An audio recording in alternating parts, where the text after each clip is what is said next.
अस्सलाम वालेकुम। मैं हूं आपका मेजबान लियाकत राजभर। नाजरीन, बात करेंगे खैरपुर में जंगल का कानून और उन जंगल के कानून के रखवालों ने 3 मेहनतकशों को गोलियों से छलनी कर दिया। ये जख्मी मेहनतकश जो घर वापस लौट रहे थे, उन्हें डाकू समझकर पुलिस ने निशाना बनाया, इन पर गोलियां बरसाई।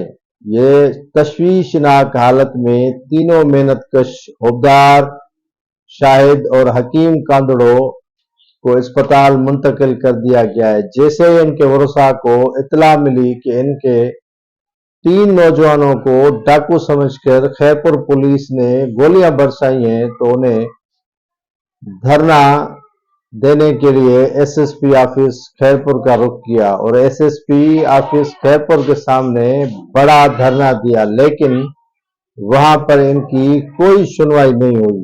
पुलिस के जो एहलकार मुलविस हैं 3 मेहनतकशों को गोलियों से छलनी करने में, उनके खिलाफ ताहाल कोई कार्रवाई न हो सकी। न ही इन अफराद के कहने पर, या जो जख्मी हैं उनके वर्षा के कहने पर, इन मुलविस एहलकारों के खिलाफ कोई मुकदमा दर्ज हो सका है। अब ये जंगल का कानून ना तो किसी आमराना दौर में शुरू हुआ था और न ही किसी डिक्टेटर के वक्त में ऐसा कानून देखने में आया, जो अब खैरपुर पुलिस ने कार्रवाइयां शुरू कर रखी हैं। पुलिस के इन पट्टे भाइयों को बचाने के लिए पुलिस के एहलकार अपनी तरफ से बड़े ही सरगर्म नजर आ रहे हैं।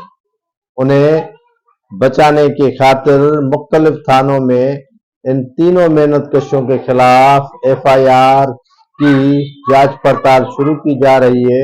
अगर कहीं से न मिले तो नई एफआईआर का इंदराज करके उनको उसमें शामिल करने की कोशिश की जाएगी।